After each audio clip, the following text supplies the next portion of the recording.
Hello, welcome to the fourth part of the video lesson on the work of art in the age of mechanical reproduction, an essay by Walter Benjamin. So, in this video, we will look at the last two sections of the essay, that is sections 14 and 15, as well as the afterword to the essay. In section 14, Benjamin compares film to a particular movement in the field of art called Dadaism.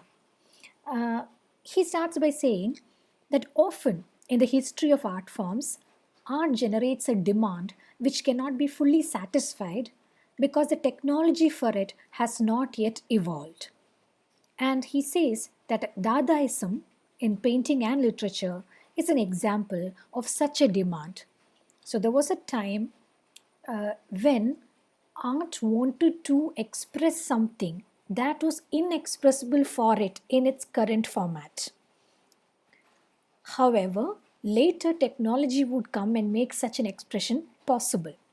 So Dadaism wanted to express certain things. It was unable to do that because at that time they did not have the technology to do that. But soon enough, film comes and film is able to express all the things that Dadaism wanted to but was unable to.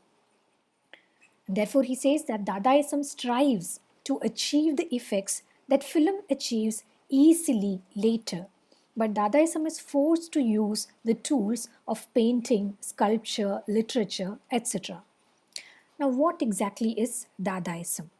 Dadaism is an international avant garde art movement that rose in the 1910s and posited anti art against what it alleged to be the degradation of art as a consequence of the rise of capitalist culture. So the Dadaists said that art has become a handmaiden of capitalism. Art has become bourgeois art. Only the bourgeois people, only the upper class people, the highly privileged people are able to make and appreciate art, and it is completely removed from the common people. And therefore, art has become degraded. And what we need is not art, but anti art, something that can do what art is unable to do. So that was the demand, that it was something that had to reach everyone. It was something that should not be bourgeois like the art of the times, but what exactly it should be was still a point of concern. And therefore, they came up with very strange kind of artworks. Here, we have an example of one of the most famous Dadaist artworks or installations called Fountain by Marcel Duchamp. Marcel Duchamp is one of the most important Dadaist artists, and he was supposed to submit an artwork to an exhibition. And what he did was he bought a urinal stand, an ordinary urinal stand, and he just turned it upside down, wrote a particular name and a year. 1917 was the year when he submitted this. So he wrote that year and the name of a person, a random name. He wrote R. Mutt. That was the name that he wrote. And he turned it upside down instead of how it is normally kept. And he submitted that as an artwork with the name Fountain. So this was a kind of protest against what art had come to be. And here we can see some more examples of Dadaist artworks. Here is a painting by Jean Arp. Then the second one is a poem by Hugo Ball. And the third one is a sculpture titled Mechanical Head by Raoul Haussmann.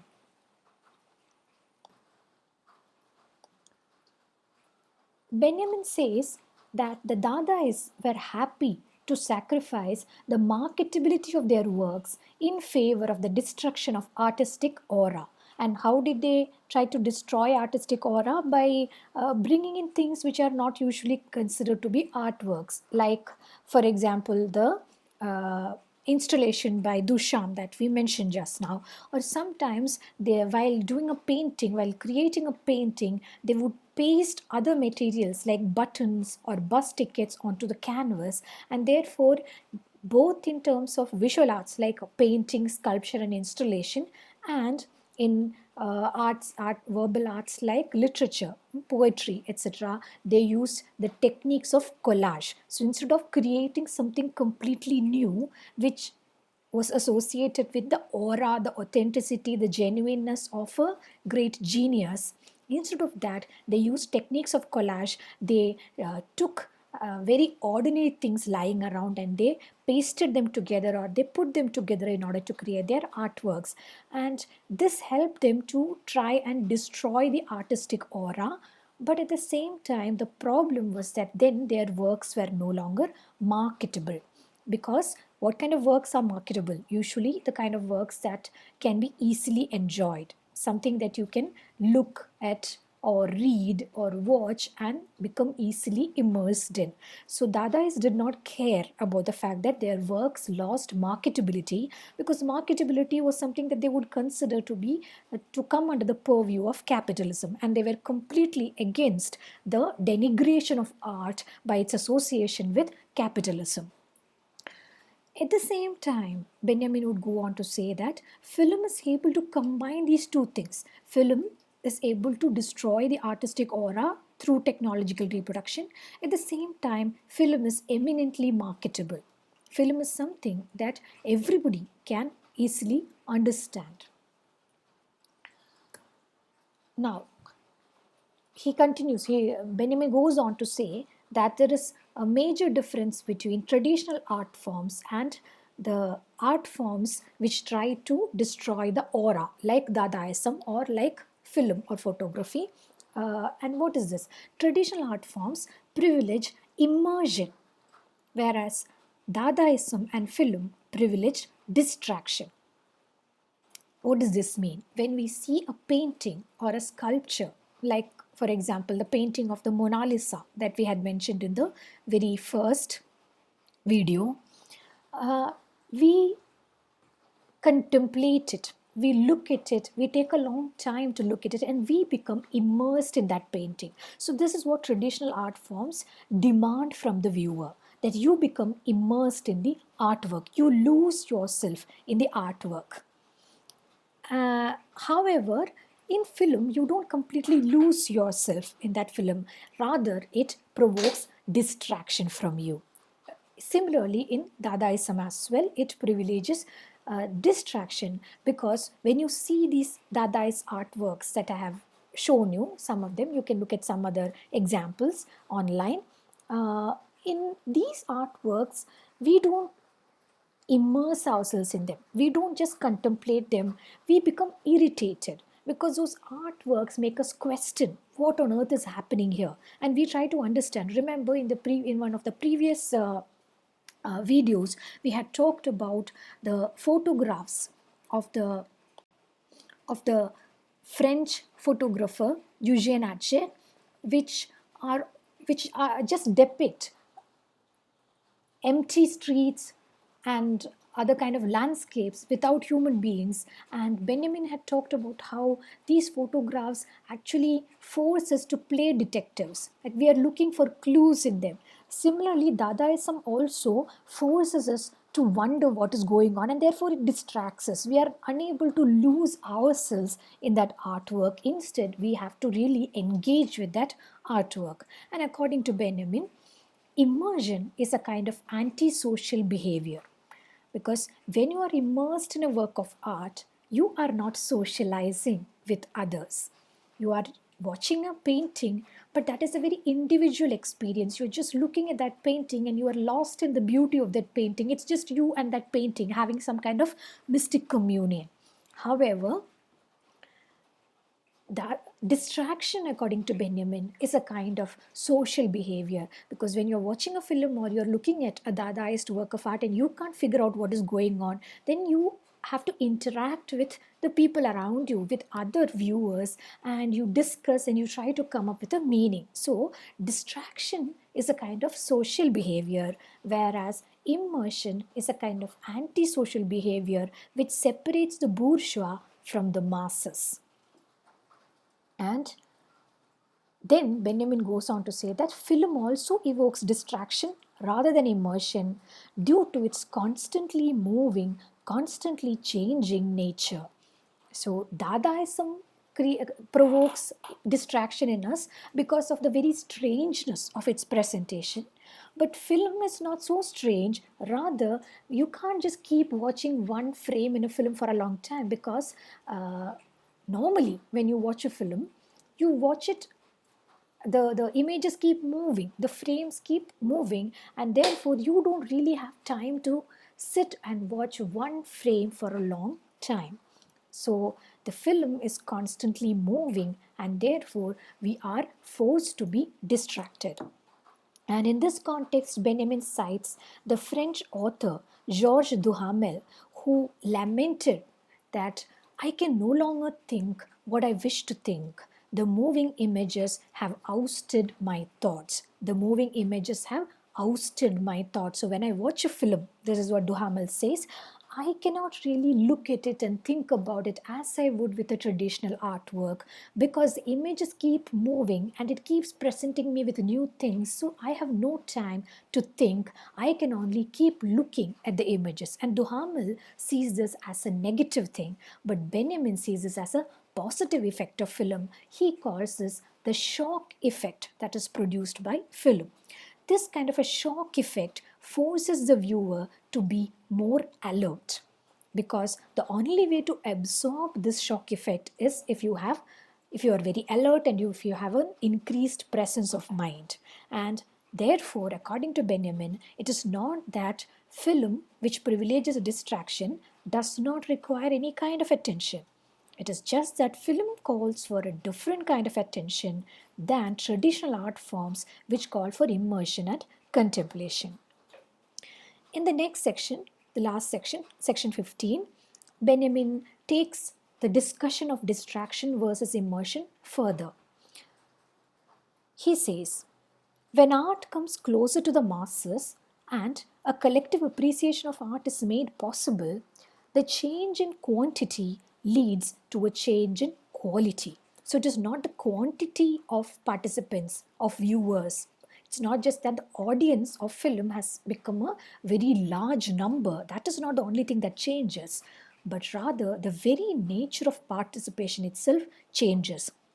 How we appreciate that art, how we relate to the art form itself changes, rather than just the number of people who are relating to the art form. And this, we can relate this to what he said in the earlier sections about how technological reproduction creates a change in our sense perception. So it is not just that the artwork itself changes, but our perception itself changes. How do we perceive any artwork? That changes. And film is something that causes that change.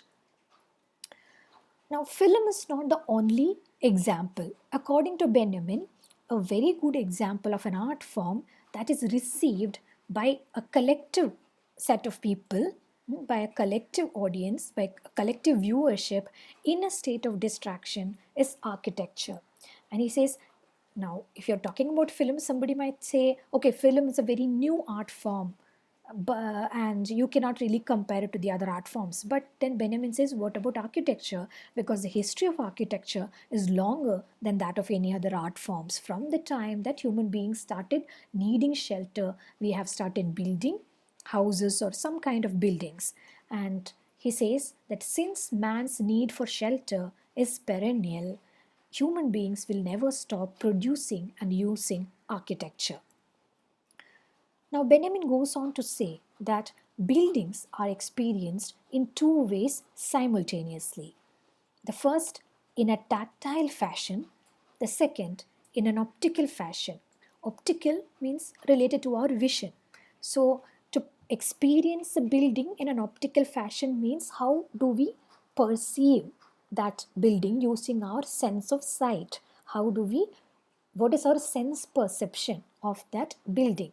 It is related to display, the display of that building.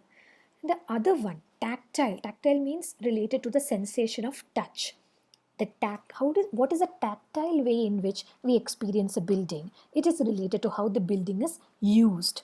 That means when we see a famous building, for example, like the Taj Mahal, we look at them as a work of art. We experience them primarily in an optical manner. We experience them, we contemplate them as works of art. We look at them and they have high display value. But when we walk through the rooms and the corridors and other spaces of a building, when we inhabit a building, we are experiencing it in a tactile manner, and we are experiencing it in a state of distraction, because when we are looking, just looking optically, we are contemplating it as we would do any traditional artwork. But when we walk through and experience that artwork in a tactile fashion, when we use that building, then we are experiencing it in a state of distraction, because we are always moving. Just like in the case of the film, the images are always moving and therefore we are constantly distracted.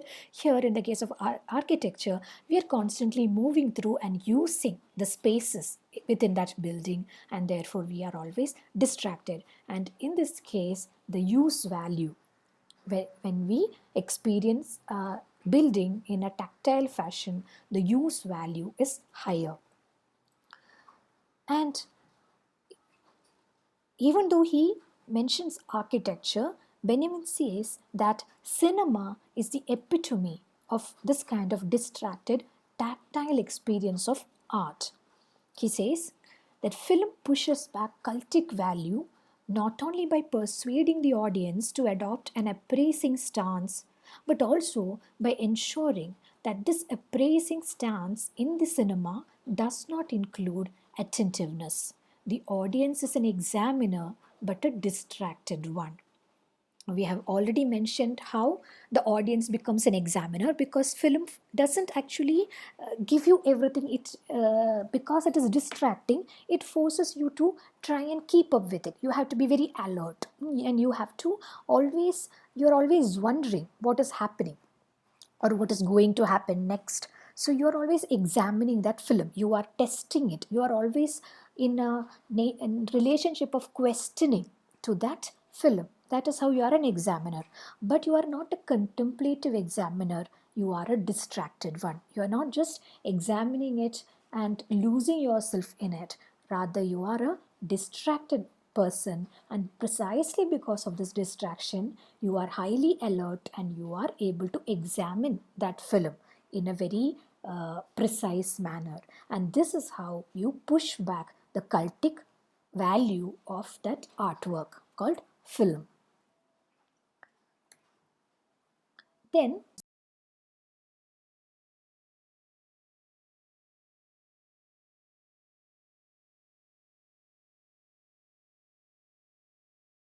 of Marxism. And here he is bringing us back to the question of the political function of art. And here he is doing that by contrasting the attitudes of fascism versus communism in relation to art.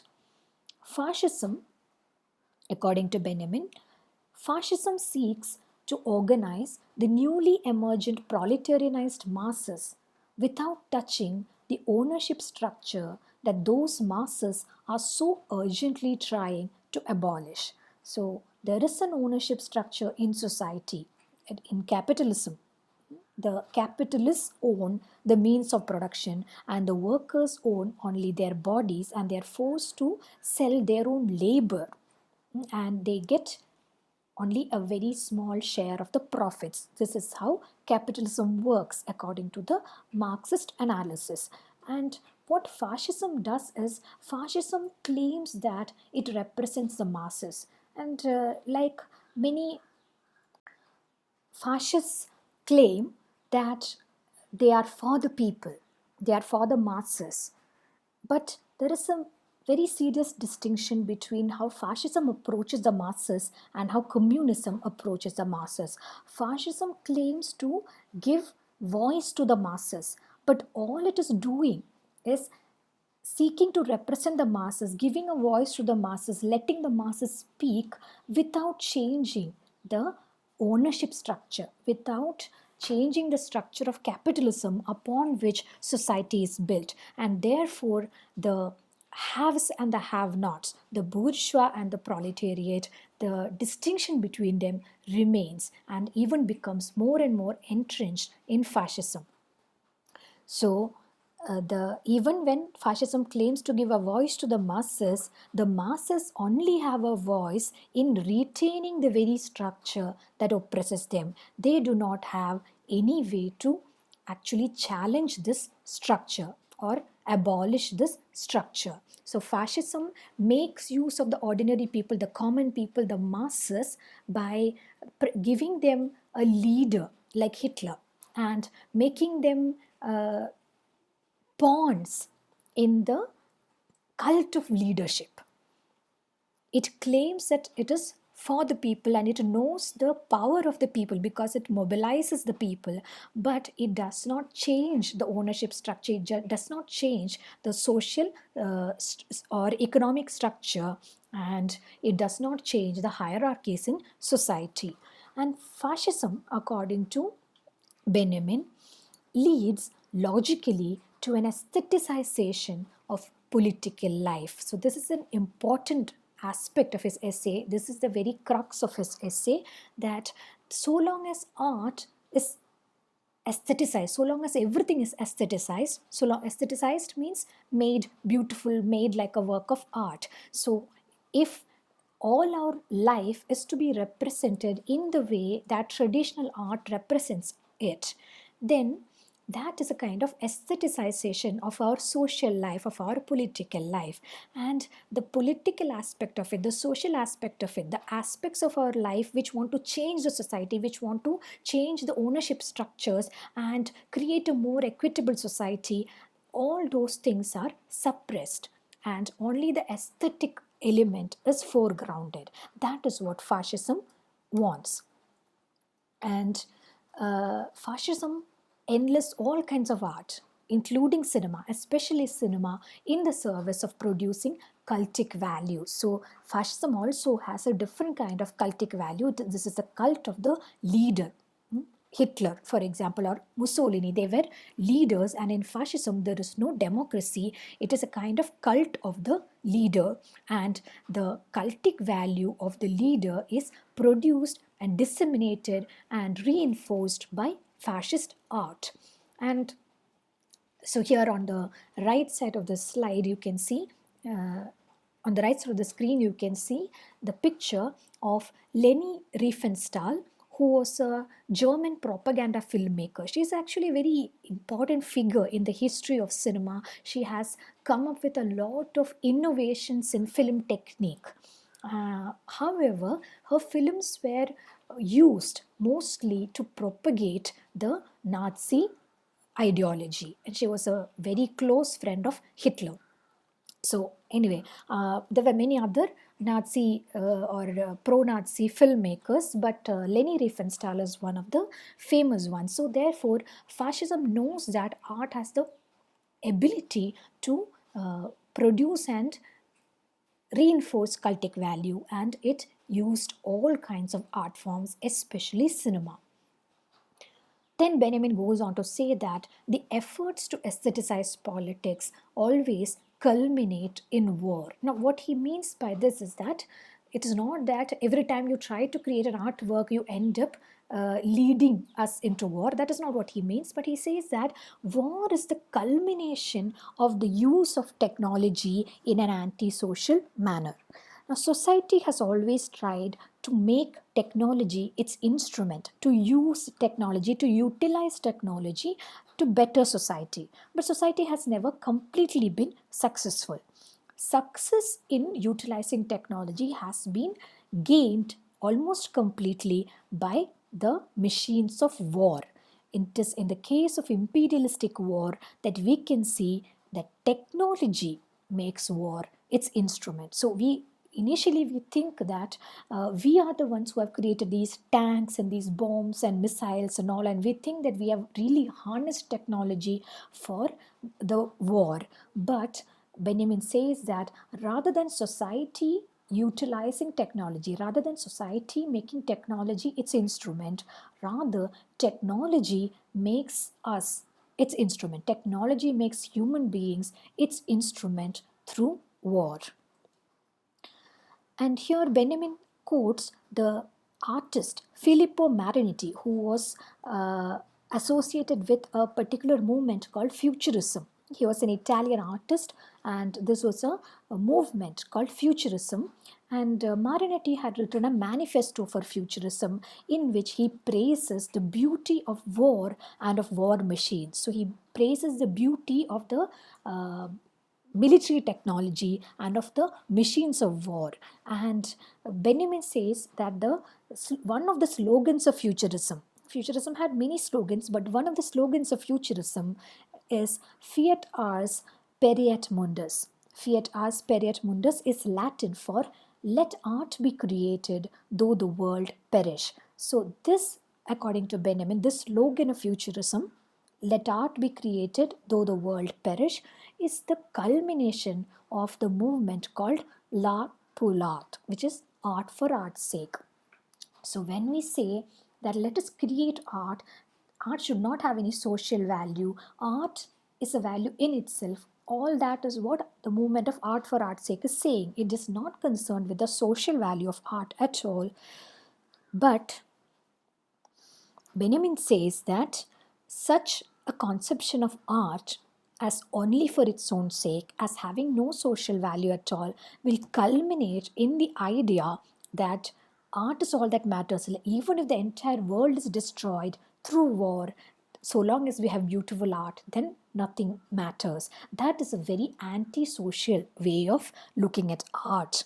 And that is what allows futurists like Marinetti to admire the beauty of war machines, because technology seems to have provided us with these really beautiful and really perfect models of art. So if you look at the tank or the nuclear bomb as a kind of work of art, then you can really admire it, so long as you do not think at all about the social aspects, about the social consequences of using this. How many people will die if you use this particular technology? What kind of losses, what kind of destruction will be caused by this kind of technology? Whom does it privilege and whom does it support and whom does it work against? These are all questions that are asked when we look at art as a social element, when we look at the social aspect of art. But if we think that art should exist just for the sake of art, then logically we would have to praise the beauty of war machines and bombs, just like the futurist artist Filippo Mariniti does in his manifesto. And Benjamin claims that by now, earlier, art was a spectacle for humanity. We looked at art, we contemplated art, art was a kind of spectacle for us. But now, humanity itself has become a spectacle for itself, and it savors its own destruction as an aesthetic pleasure. So if we are able to look at a bomb or a tank or any kind of a weapon and say, oh, how beautiful is that, even while we know that that is going to work against humanity, that is going to kill many people or destroy the lives of many people or oppress many people, then we are deriving pleasure in our own destruction. So we ourselves, our lives and our destruction has become a spectacle that we ourselves are able to savor, to enjoy. And this is Benjamin's critique of the movement called art for art's sake. He says, art for art's sake will ultimately lead you towards fascism and towards imperialism, towards war.